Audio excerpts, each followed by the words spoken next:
Sportin Wales podcast. Supported by DragonBet. Your go-to for Welsh sports news and views. On this week's pod, welcome Ellis Jenkins and Josh Adams. Lads, how was it?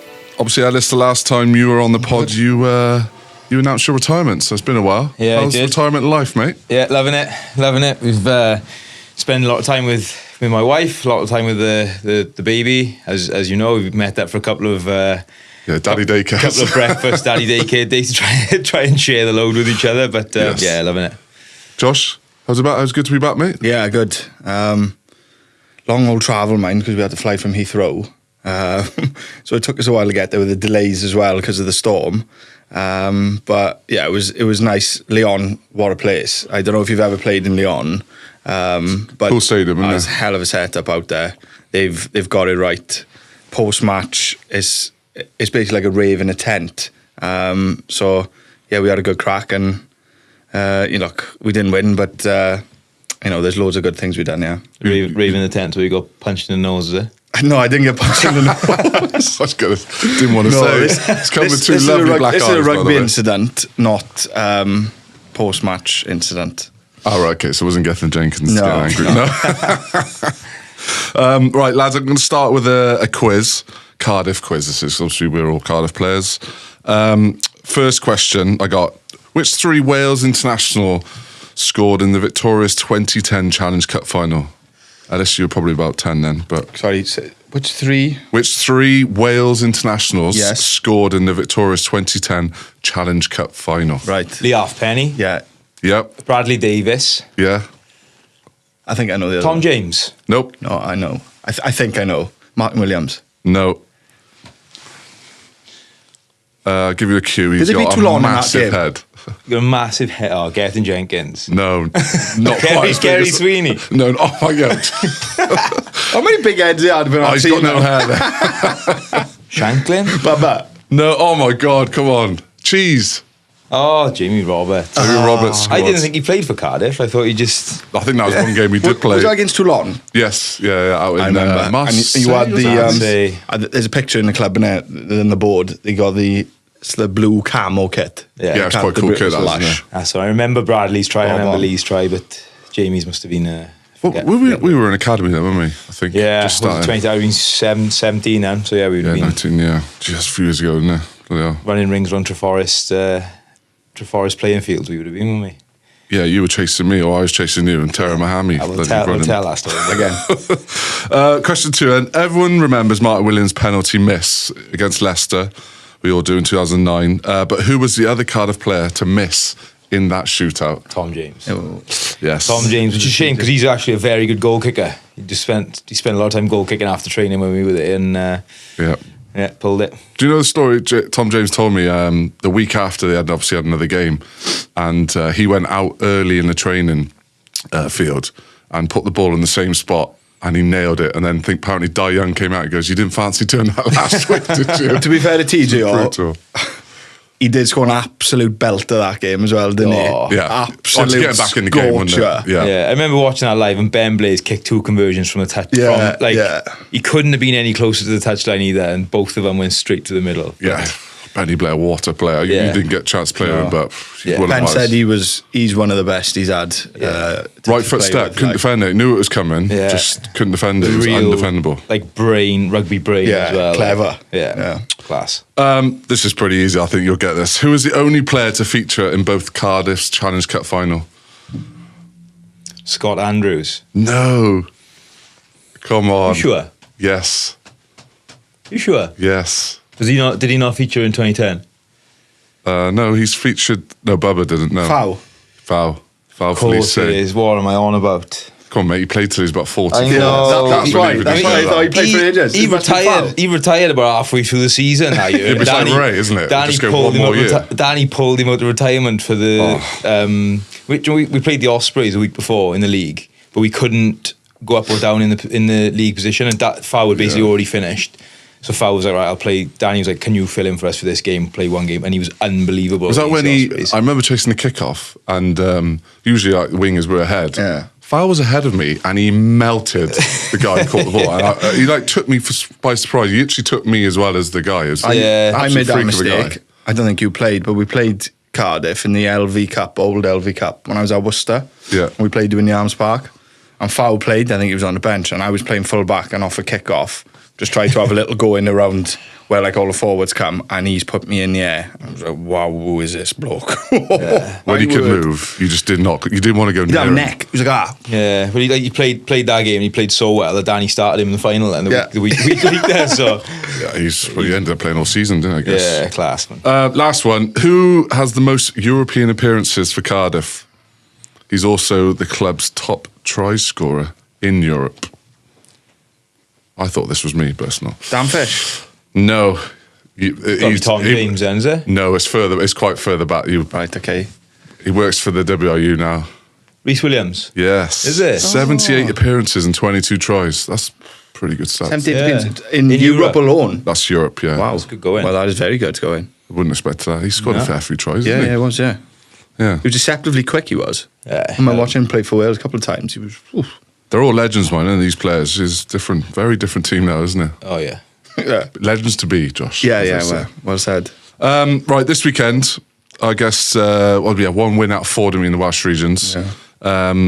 We will start with Cardiff. What's your game? I thought you boys were pretty good. Yeah, we was. 16th minute, kick-off. You lose it, the guy that's- scores. I think that was the swing. That was the Yeah. turning point. It was 62 minutes, 26-23. We've just scored. Good try as well. And then the kick-off's gone up. Literally, bloke tapped it back, try. Yeah. And then from there, we just couldn't get back in the game. We did struggle majority of the game with their power around the corner. Yeah, They weren't complex. They didn't throw anything different or unusual at us. Anything that troubled us really, but just sheer power at times was struggle. And then they brought Arno Botha. Yeah, He used to play for Munster. Munster, yeah. London Irish, I think he played for. Brought him off the bench. They Massive arms. Oh, huge arms. They brought the French international back rower off the bench. Goujon? I could have been Goujon as well, and they just really upped the tempo, and we struggled to live with that really. Second from bottom in that top 4. I know, which is yeah. wild, isn't it? Top 14's wild league, innit? Yeah. I think the night before our game, they actually parted ways with their head coach. Did they? Really? Yeah, they did. Yeah, and then the new head coach had come in and was told is the Stade Francais line-out coach. Right. So that was like his first game in charge. Yeah. So they, usually expect the reaction, don't you? Classic. When things like that happen. New coach bounce back, innit? And yeah, they're so unpredictable. They're at home as well. Yeah, they are so tough to win at home. It was aren't they? decent at home. Yeah, it's just their power, to be honest with you. I think we did a lot of good stuff, mind. There was some real good stuff from us. You just need to do more of it more often, to be honest. Yeah, you were good in the 22, Yeah. weren't you? I think you were very clinical Do the you know chances what? that you had. I don't know if you boys watched the Dragons game, but that pretty much won us that game against the Dragons because outside of the 22, we weren't at our best. And to be fair to Dragons, they were probably a little bit better than us. Yeah, they were right when they They were. But I just thought the difference was that as soon as we got into the 22, we were just really clinical, patient. Everyone had a clear understanding of what we're trying to do. Yeah. And we came away with points nearly every time. And on the flip side, I think from a Dragons point of view, probably seen it creep into the Montpellier game. A little bit rushed at times, a little bit one out. And an error creeps in. And that's when you can, obviously stop them scoring. Yeah, the youngest player to ever play Cardiff in Europe, Stefan Emmanuel. He wasn't bad, was he? Good. He's a player. I thought he was a player to watch at the start of the season, but he obviously hasn't played that much. But he's one for the future. Yeah, Lantern Vardra, born and bred, Is isn't he? Of course he is. Yeah, he's talented sportsman. We went to watch Cardiff played Ealing in a pre-season game, and he was on the bench. And Rory Jennings went off quite early, so Steph ended up coming on. He scored a wicked individual try. It was a bit of like turnover ball, hit Chip and chase, him. wasn't it? Yeah, he sort of stepped on the outside of Ealing's 13, I think. One-on-one with the fullback, chipped it over the top, regathered it, and you think, oh God, this kid's, this kid's got something. And when you at the time, sort of as you're watching from a distance, you don't really know who it is, and you find out it's 17 or 18-year-old Steph Emmanuel, and you heard a lot about him over the last couple of years. Coming up through the age grades, but he's definitely one that people are getting excited about. He's really mature as well for his age. Like his understanding.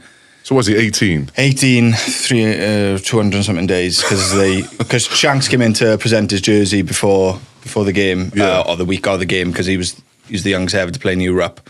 His mum and dad was there, so they put his age up on the board, and he's like 18 years of age. It feels like a distant memory, doesn't it? How long ago that was. 18. And but just in rugby terms, his understanding of the game, his knowledge of the game is very good for an 18-year-old. So he's got bags and bags of potential. I think you've seen a little glimpse of what he can do.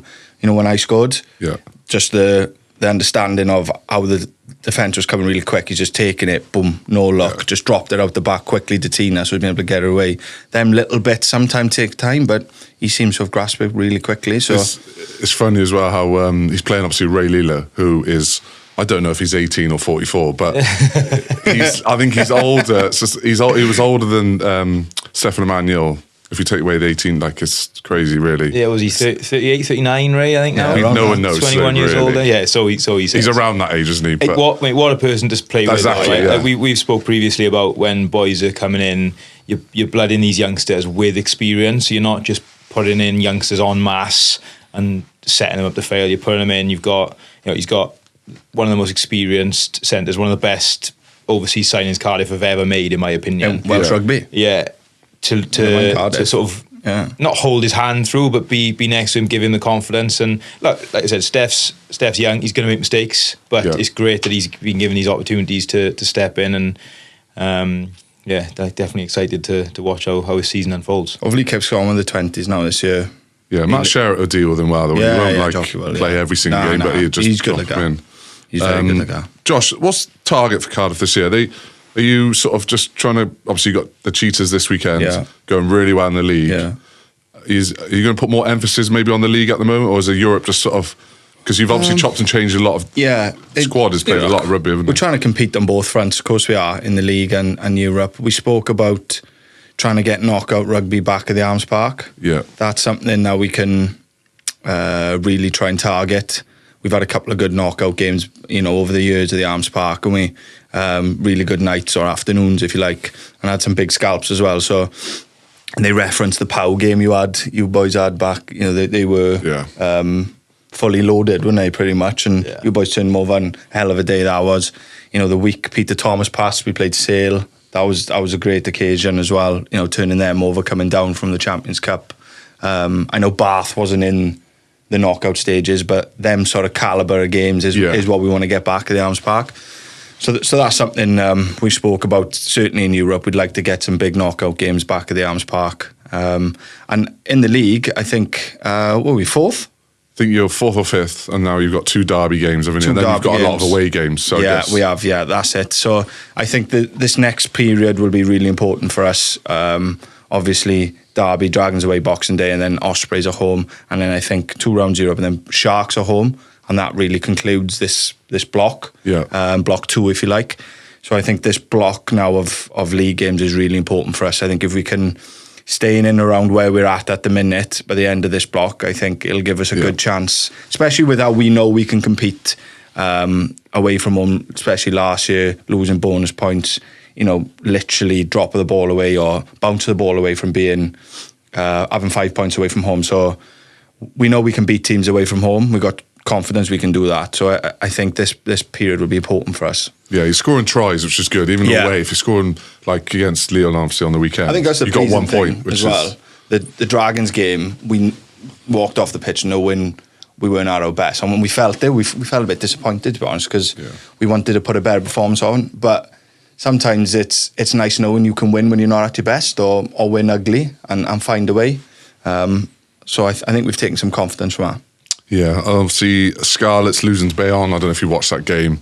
They pretty much had the game won, and then they had a penalty, and then the Lucid pushed the other player over, but he fell over another player, and they reversed the penalty, and then Bayonne kicked it and lost.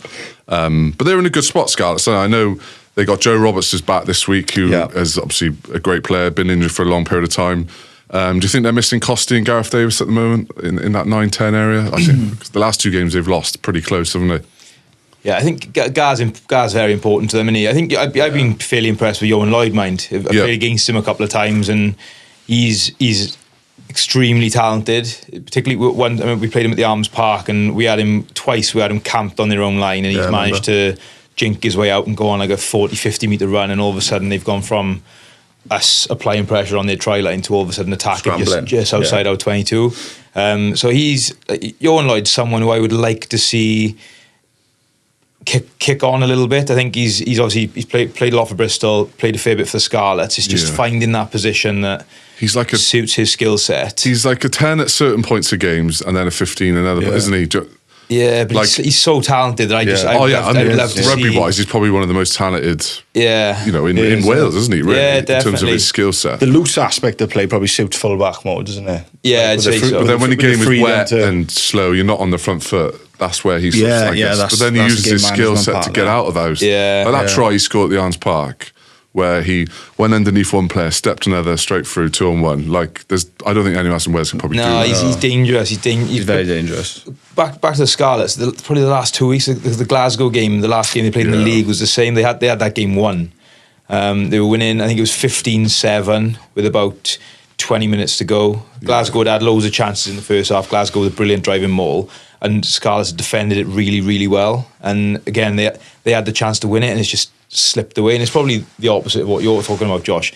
The ability to win ugly. That's probably what Glasgow have got. They won the league last year. They've been there or thereabouts the last couple of years. When you're not your best, you find a way to get it. Like Liverpool now, isn't it?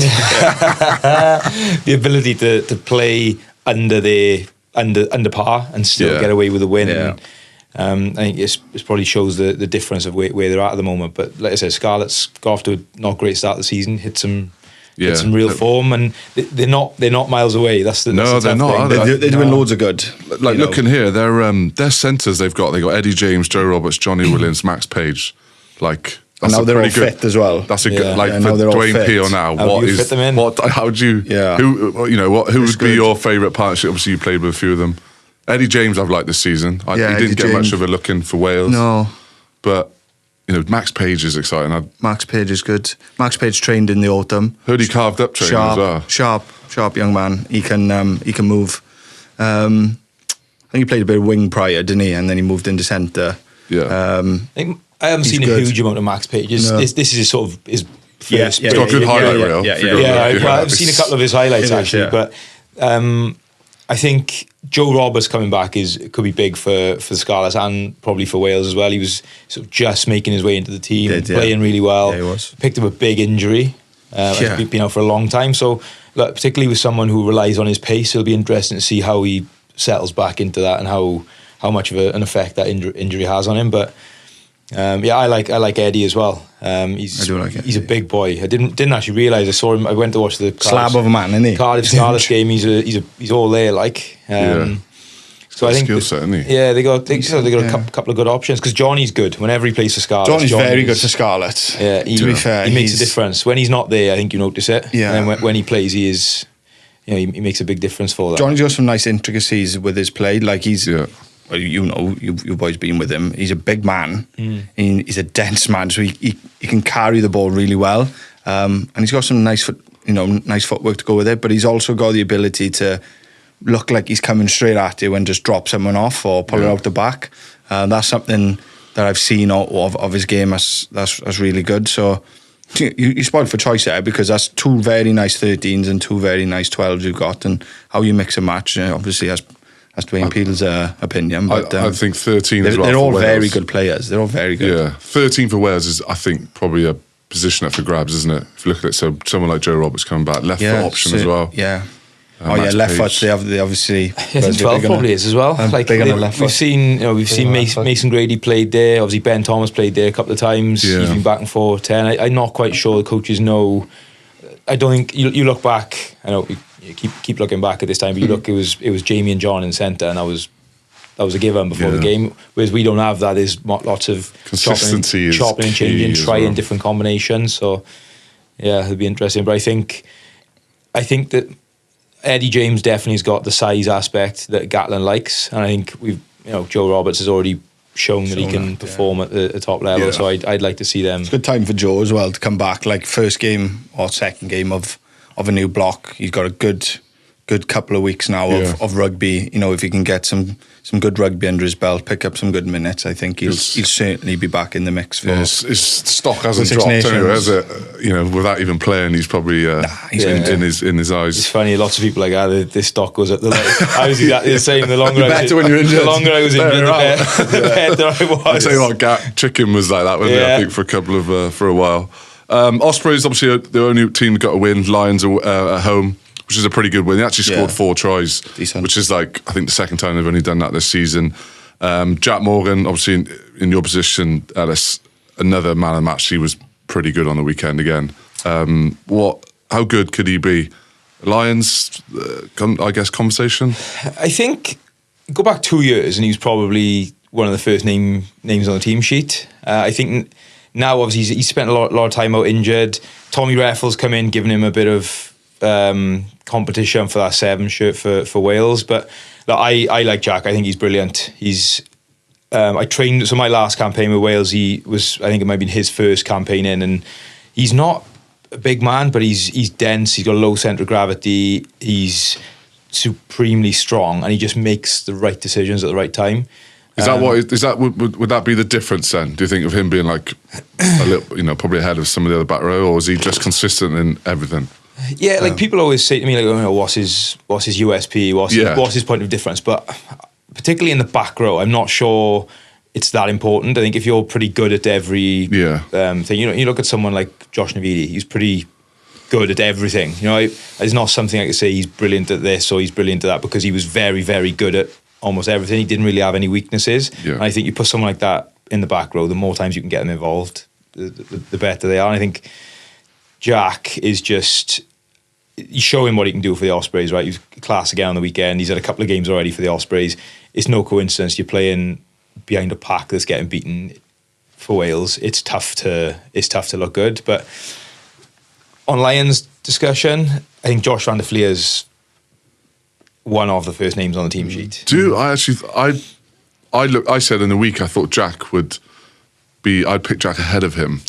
I don't know. Yeah, I'm probably going on the when I played with Jack 2 years ago, like you said.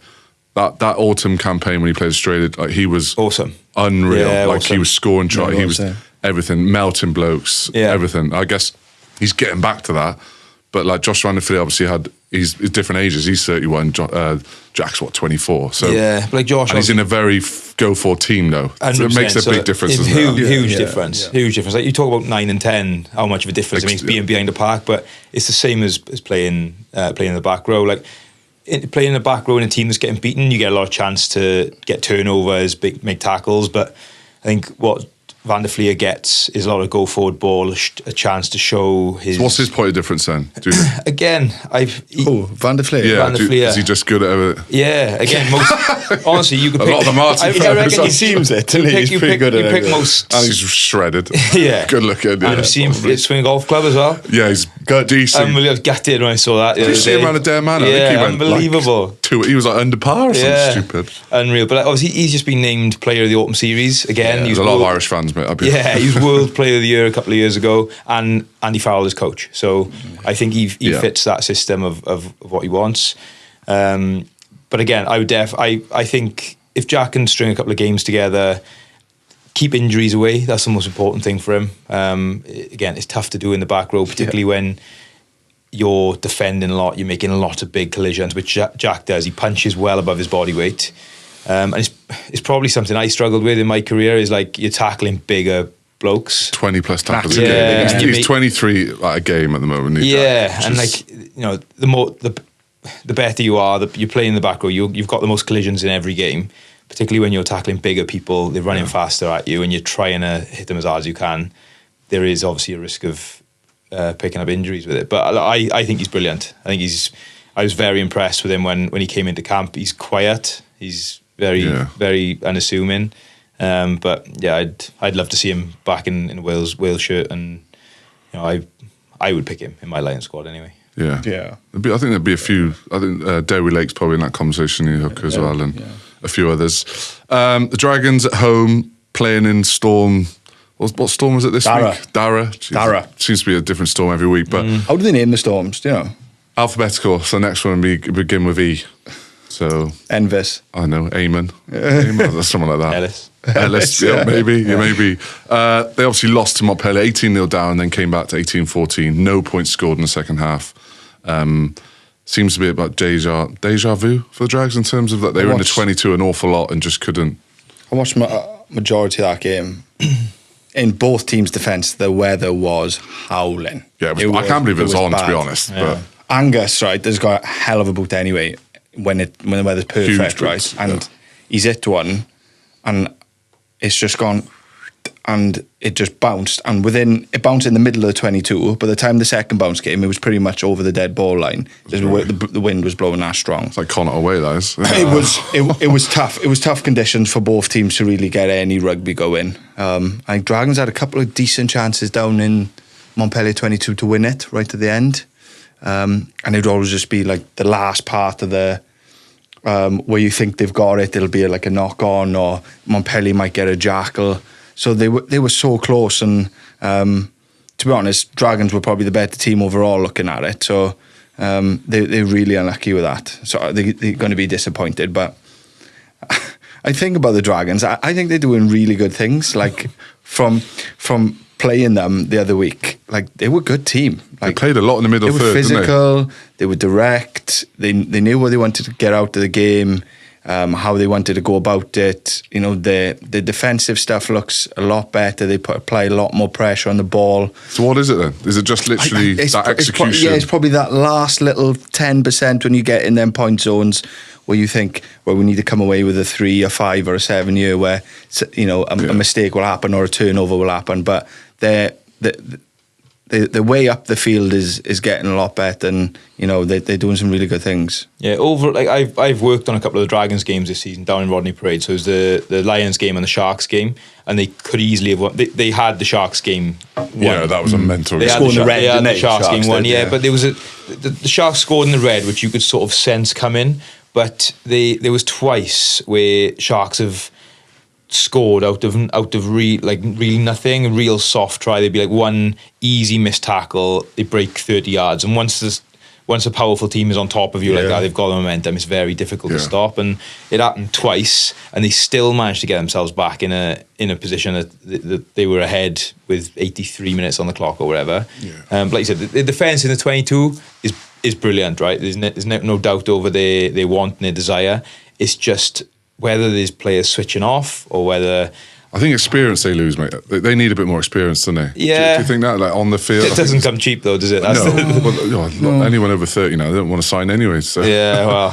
It's. I think that's what they seem to be lacking though, isn't it? I guess in key stages, key moments, they seem to lose them. Yeah, well, when I talk about like Jack making the right decision at the right time, I think there's a couple of those. It's just like... You know, there'll be someone that go on a pick and go on their own when it's not on, and it's just panic, or it's just a bit rushed. They lose a little bit of composure, and it costs them. And all it takes is 2 or 3 of those to happen at the wrong time. Yeah, that's it. Yeah. And usually one after each other as well. Yeah, and you don't score one try, and you concede 2 tries at the other end, and it's a 20-point swing. Like so, it's difficult because, like I said, I watched the first couple of games, and I thought, you know, they beat the Ospreys first game, and then they went... I think there's 7 straight losses now. Yeah, and... Where they go next week? They are away to Newcastle. Who are... they won 2 in a row in the Premiership. Yeah. It depends what team they sort of put out, but at home, expect to probably put an all right team. Yeah, I think so. And they're not a bad side, Newcastle. They're beating Sarries, mate. If you beat Sarries, I'll tell you, you're a good side. They will be very much on staying above relegation, right? Because if you're Newcastle, you've got Exeter below you at the moment. You're not resting on your... No. And they will get better, Exeter. Yeah, season gets on, they will get better. Yeah, it's not a case They've got far too many good players to be... They do, To be, like, bottom of the Premiership. Yeah. Yeah. They've got some cracking players. They just need to win, Drags, don't they? I think they just need... The way they're playing, I think when they get to certain areas, they look desperate, like they just really want to just get over the line. Yeah, and that's not a good thing. No, that's what we talk about. That's what you said, like the boys who get used to winning ugly, like Glasgow. They're behind on the scoreboard. They get into the Scarlets 22, and they just looked composed. They looked, they weren't worried about it. Where you can see the Dragons are a little bit frantic. Yeah, trying to think, we got to score. That's probably where Cardiff, where we've been really good the past 2 games, is just the real clear head, composure, patience, clear understanding. Nobody thinking I'm going to solve this by myself, sort of thing. And who's calling shots there then, John? Who's talking? Sheedy, yourself, Josh McNally. It'd be 9s and 10s really communicating to. Bevan? He wasn't speaking. Yeah, he don't stop. That's his issue. Yeah, it'll be them communicating into the forwards, into what sort of shape we go into, whether the ball's, speed of ball's a little bit quicker, where we can go into something else. But it's them who dictate majority of that. Yeah, and Teddy's been good as well. Yeah, right? Teddy's good. Teddy's a young second row, but he's mature and he studies the game. He'll come in on his iPad and he'll have 40 lineouts that he'll be showing. Cornel Van Zyl, who's Bubba last year. Proper rugby knows. Yeah, going through it. Like, I think if they move like this, we can go up there, and if we can move there, and he proper studies it, and he's a calm head as well. So particularly, I've seen it so many times. Line out callers, you lose one or two, and they just panic. Whereas Teddy's very much let's calm down. That's probably a good point. How can we go back to it? So I think having him, because obviously Liam Belcher's been injured for a long time. So Liam Belcher would be the old head and the really short old head in the front row. He's obviously been missing, so I think Teddy's been important in that. Yeah, I think people underestimate how key their line-out caller is in terms of how brave they want to win, if whether at the back in the 22, how defend. It's key, isn't it, to get any sort of attack? Yeah, I think people really don't understand that sort of position, I guess. You take it for granted until you start losing a couple of line-outs, and then all of a sudden you think, we can't. Why is our attack not working? Whereas you look back and that's why you defend for 10, 20 minutes. You can't win line out. It just lets the opposition off so easily. Yeah. It's very, like I said, it's one of those things you underestimate until you don't have it. Josh, any info? Obviously, you got the Cheetahs this weekend at the Arms Park. Hopefully, it'll be a good crowd, I guess. Yeah, hopefully. I'm not sure what you'll be. No one's really watched the Cheetahs much, have they? So tell us, what are they going to be like, do you reckon? Bit loose, probably, I imagine. We obviously seen their game against Perpignan, and they drew 21-all or 22. And they want. They reminded me of like a Lions. Do you know how the Lions play at home in South Africa? They like the game to be like quick, a little bit loose. Get their athletes in the back three into the game quickly. Long kicking game. Try and suffocate teams, heavy over the ball, big men. So that sort of DNA of a team. We looked at a couple of Currie Cup games as well, and the teams that are in the URC, they basically got two teams in it, URC and the Currie Cup teams. But they beat majority. I think they were in the final, pushed the Bulls all the way, done the Sharks. So they're a good side, and I think they'll probably have a point to prove with them not being involved in any sort of domestic league, whether that be the URC or the Super Rugby. I think this competition gives them a platform to show, look, we're competing with some of the best teams in these competitions. We should be able to, have an access route or a route into any of these sort of competitions. So they look sharp. We'll have to be on our mettle 100% because they're a team which will have a goal from anywhere. You think they're box kicking. Yeah. You put your head down 2 seconds and they're gone. So we got to try and keep some controlled chaos to the game because we like not a loose game, but we're a team that likes to play fairly a bit more pragmatic this quickly, year. With some ball movement but with real structure, of course. But let's try and keep it in the realms of Cardiff. Let's not get sucked into a LA game against the Cheetahs because that's what we don't want. Oh, there'll be points in that game where it will be like that. I know for a fact, especially with some of those boys. Scarlets, they're playing a team called the Black Lion, who they lost actually a couple of years ago too, didn't they? Georgian team. Pretty deep. They're full of Georgians, and we know I played the game when Georgia beat us. They're not far off the Georgian national team, are they? Not far off, other than the fullback that played for Leon. He's unbelievable He's as well. Give him a shout out. He was class. You'd expect them to beat them, wouldn't you? I know they beat Vans on the weekend, but Scarlets. You'd like to think so. I said the Scarlets have been going well. Yeah. Lately they've been right in games. It's just, just finishing the game. If the game's finished 5 minutes earlier, I think they'd be all right, wouldn't they? But at the moment, but I think they'll beat them. I think Scarlets will beat them. I think so. Beat them. Ospreys are going to Montpellier, who the last time we went there, we actually won. Good night out? Yes, it was very good night Yeah. out, I'll be honest. That was probably one of my favourite club wins, actually. Obviously for the Ospreys, definitely. I think we beat Leicester away that year. We beat them home and away, Montpellier. Was that? Yeah, I in the remember. That was when you were in the Champions Champions Cup, wasn't it? Champions Cup, yeah. it was, We beat them home and away. Did you get a knockout that year as well? Yes, we lost to Saracens, I think in the quarters away, which was... Is that Duncan we should Taylor's have- going we should have intercept won of a that. quick line out? Was it that? Yeah, game? Webby threw a 55-yard quick throw into Gareth, who was just looking the other way, and Duncan Taylor just... Yeah. It wasn't just that, but that was the memory from that Effort game. from you boys, mind. Yeah, we had Champions Cup knockout. Leicester away was a good game. Ask effort. But But you yeah, won that as well, didn't you? Yes, Yeah, we you beat did, them. yeah, I remember watching last that. minute kick. Did you score? No, saved a few tries of Josh. Yeah, he did, yeah. It's just basically a try, isn't it? Basically, probably a bit more. Just than as that. good, mate. But they've obviously Montpellier are going to be a different team. I think they made like 16 changes against the Dragons. They're going to have like Sam Simmons. Is it Billy Vunipola? I think is there. Yeah, They're going to be. classic French, innit? They are, yeah. At home, they're very proud. The whole village comes out to watch them, and you look Village, at I the, think is it city or town? Town. Montpellier. yeah. It's I don't think there's a huge amount going on there, is there? But Good it's, place to live, mind. Yeah, Right Warmer by the than coast, here. though, isn't it? It's right by the coast. I think so. Yeah, Down by the coast, yeah. it's you only have to look at the home and away records in the league to know that the French teams. It is like almost an expected, non-negotiable that they go hard at the home games, and the you away win at home, ones seem you to do be a bit thing. And in Europe, it's exactly the same. They send quite often. You'll see them send second string, even third string teams over to Europe. over to Europe, Squad and then depths are scary, isn't it? then you play them a week later at home, and it's a completely different team, and the budget's gone up a fair bit. But Good place to play there, that Montpellier. I think we played there a few times. I've never played. Cardiff, We won out there though. I was injured at the time, but I'm sure we beat Montpellier out there. We beat them once, and then the other time I felt like we defended for 78 minutes and we were winning, and then they scored in the last minute, I think. Oh, dear.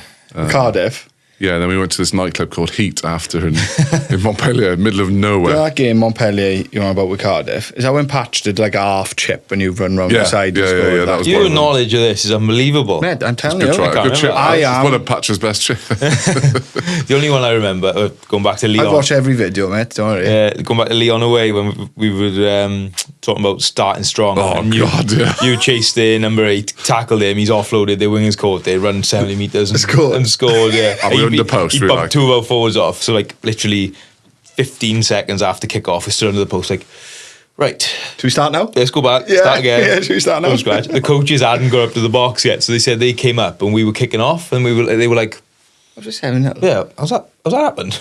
It was one of the quickest tries ever. Literally, I chased so hard at the state. Yeah. I've literally just scragged him. He's offloaded. This winger is just gone, isn't he? Yeah. I've got up. I've run back, chased another offload, another tackle, offload. I made 3 tackles in one play and he scored under the post. I was Yeah. like, this is. Sometimes you got to applaud it, haven't you? Like they've got moments like that in them, and They can be Just just absolutely ridiculous, unbelievable. yeah. Jared Evans, I remember, was very, very good that Yeah, game. unreal. Yeah. A couple little questions at the end, lads. Favourite memory of European rugby? Obviously, Ellis, we've got a few, so we'll start with you. Yeah, I'd say favourite memory would be winning the Challenge Cup. In Anything Bilbao. other than that? The semi-final 2 weeks before, they said man of the match in the home Debatable. semi-final. third quarter-final. Yeah, that was good. Edinburgh away? Yeah, it was Edinburgh away. Do you remember the try I scored in that game? I can remember Blaine Scully scoring a lovely try in the corner. That Yeah. game. I think it was a crossfield kick. It was mine was a crossfield kick. Oh, so yours was a crossfield Jared kick, was crossfield it? kick bounced off a scrum half's head and I dived in the corner. Mental. Watching in slow mo is unbelievable. What got a catch? Did we find out if that was the game where Gareth got literally flipped by Blair Kinghorn? I over don't the think it was boardings? that game, but I love when he gets brought He got up. flipped over the boardings. Blair Kinghorn literally. What, in like Don't a know. scuffle? Or? Yeah, it was like a little scuffle. But no one ran over. It was when All the boys go, go on, Blair! We were like, well Go on, done. Blair! We just Yeah. applauded him. Blake, Egging him on, like, go on, Blair. didn't really know who Blake Kinghorn was at the time. That's how long ago it was, wasn't it? So it was, it was funny, man. So do you know when the scuffle goes on, obviously everyone runs in, no one's throwing any punches whatsoever. You're all expected to die down, and all of a sudden Gareth's feet are up in the air and he's been flipped over the advertising boards. I think the only one that ran over was Jared Huata, who just wanted the scrap Yeah, anyway. just loved it. Oh, you could throw him. Oh yeah, You could throw him. He was a good man. He was. Josh, any for you? Well, I haven't been lucky enough to. Worcester get out the groups? No, we didn't. No, we didn't. I tell you what we did do, which was pretty cool, was we played a few years ago. There was a team called NSI. It's a Russian team. I think Dima used to play for them. We went to Moscow and played them. Oh, wow. So we had a couple of days in Moscow, which was a great trip. Did your plane get frozen? Was that one? No, so I think Connaught and somebody had went out there a few weeks prior to us going out there, but that team were based in Siberia. Yeah. And they got to Siberia and played it, and it was like ridiculously cold temperatures, and the plane was like covered in snow trying to take off to go home. They had like 10 days. foil blankets like half time because it was like that cold. No one's flying there now, by the way. No, well, that's it. So they'd agreed to meet us in Moscow, so we played them in Moscow. What the pitch was, what it felt like was it was in the middle of a prison. That's how it felt.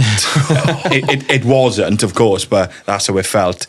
And then probably the other one would have been Toulouse away last year. We were in the Champions Cup last year, and we played Toulouse away, and they went full it, no mercy on us, full it, and going to play in that stadium, full house. You know, the entrance you get with all the Toulouse fans, and that's probably up there. Yeah. I'll tell you another one that's gone under the radar for me is when we played Toulouse and Quins with the when you had literally 23 players fit. Yeah, it wasn't even that. You had a janitor playing for you. Yeah, there was about 6 or 7 of us when who'd been in the Welsh squad. Everyone else flew to South Africa, and we ended up. There was a couple of boys from Cardiff RFC. There was boys coming in from everywhere just to make up the game. And like in the week, all we would try and do was like learn calls, because these boys as well, they're semi-pro, so we couldn't even do like a full training week, because if we'd done full volume training week, they would have just been like knackered by the time we got to Saturday. Couldn't even do full days because they only had half day so off. you had players that literally wouldn't have been able to train fully for the week because they wouldn't have made the game. Yeah, they wouldn't be able to do double days. Like they wouldn't have been used to doing like 5, 6 days. Were they going to work after training? Yeah, we had to finish our one because we only had half day off work. Evan Yardley was turning up in his school outfit, like he was going back to school to teach after the thing. Oh my god, it was class. You actually did all right. Well, half time because you scored early on against right to the start. Who was the guy who got red carded and he clapped? That was Jacob Beetham. So Jake standing ovation for a red card. He clapped his way off the field with a red. Yeah, so I think we were 2 or 3 points down against Toulouse, and I caught an intercept from about 30 yards out in the second half. I know you're getting caught. I got caught. I caught it from I caught about 25 yards out. I got caught after about 15 yards. And if I'd scored that, we would have gone in front in the second half. Wow. And in the second game, I remember Quins had a goal line dropout. We 14-all half time against Quins. Yeah, but they just before half time they had a goal line dropout. Thomas caught it, went for drop goal, missed. Then they had another goal line dropout, and Fishy went for a drop goal and missed that. So Fishy was playing. Yeah. Fishy was playing 10, and he'd been retired by that point. He was on the wing against Toulouse, and then 10 against Quins.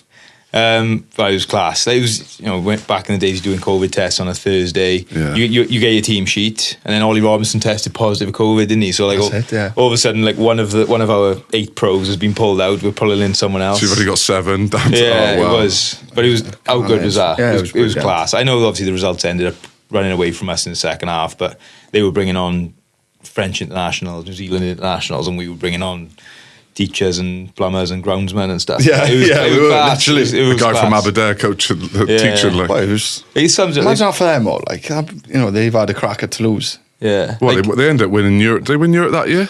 Yeah, they did. Yeah, they did. But Dupont, that man of the match, right? He only touched the ball 6 times in the first half and set up 6 tries. Yeah, it was class. It must have been just after half time because it was close when half time. But the boys who came in and played for us were all asking him for photos in the tunnel afterwards, like, and they were proper like made up like, fans having photos of the pond. And you know when you walk past and you see that, it's like the same week after that, and these boys playing against Marcus Smith and Danny Kay, like they loved it. And Don Brown. I didn't actually realise that those boys were literally just. They weren't even semi-pro. They're just we had to like move training times to make sure that they could like do the morning and work and come to train with us. That was nuts. Oh, fair play. Fresh as we felt going into a game for a while. Well, that's generally some of the most enjoyable That's probably two of my most enjoyable weeks of my career. Well, there's probably no pressure whatsoever. There was none. was There was none whatsoever. And we said, like, look, Went to pasture, didn't we, on a Tuesday for some food and Yeah. stuff? Oh, this sounds like a hell of a yeah, we said if we go out and we try and get an arm wrestle and we try to play structured rugby against Toulouse, they're gonna batter us, Yeah. right? So we said, look, let's go out, let's try and throw something they're not expecting. Let's try and throw the ball around and play. Just as much be as we can. positive, Look, yeah. they still might beat us, but at least we'll give them a go. Yeah. And I remember Carl Dixon was refereeing, and they were giving us a bit of a tune in the scrum at one point. And he called me over, and he obviously knew the crack. And he was like, "I need you to have a word with your front row." And I just said, "What do you want me to say?" And he just went, "Yeah, fair enough." And just turned around. I was like, "Look." You know, you mentioned like being Should just go going to after them. Toulouse. Yeah. I remember first kick-off of the game, so they've kicked left, caught it. And then instead of what usual team would set up to actually, we've just gone play out the back. And Theo's gone half a break up the Yeah. wing. And then we've got ragged into touch by about the halfway line. But everyone in the whole It was like we stadium were scored. like, yeah. It was like genuinely, it was like we scored. The Because crowd they were knew we were nuts. going after it, like. Do you reckon there's a bit of GA from the Toulouse boys just for the first know. 20? Yeah, I don't know. 'Cause I remember Thanks if they did. Yes, by the yeah. way. Cheers, lads. boys. Cheers for going Really 80%. kind of you. But not from DuPont anyway. He was No. Jamie's I unbelievable. think he's going to be one of the greatest ever. There's Anyway. one where he's picked the ball up in out-22 and he's just about to hit the forward pod and he's just gone for like a crossfield kick. It's come off like a dead duck and just landed straight in the winger's hands as He did it on the weekend. As He does it every time, just from the left to don't right. know, and he doesn't All the like time. doesn't break. His face just stays the same. He just walks back to the halfway line and like Goes again. As if that's He's nuts. Well, hopefully we get a Welsh team with a bit of a run. It'd be love to see a couple of home Yeah. games, especially knockout rugby. Anything can happen then. Lads, cheers for joining us. It's been No a good problem. pod, and hope everyone enjoyed. So see you soon, boys. nice one, Carl. Cheers, pal. Thanks for tuning into Sportin Wales podcast. Make sure you subscribe and follow us on all socials for all things Sportin Wales. Sportin Wales podcast, Supported by DragonBet. your go-to for Welsh sports news and views.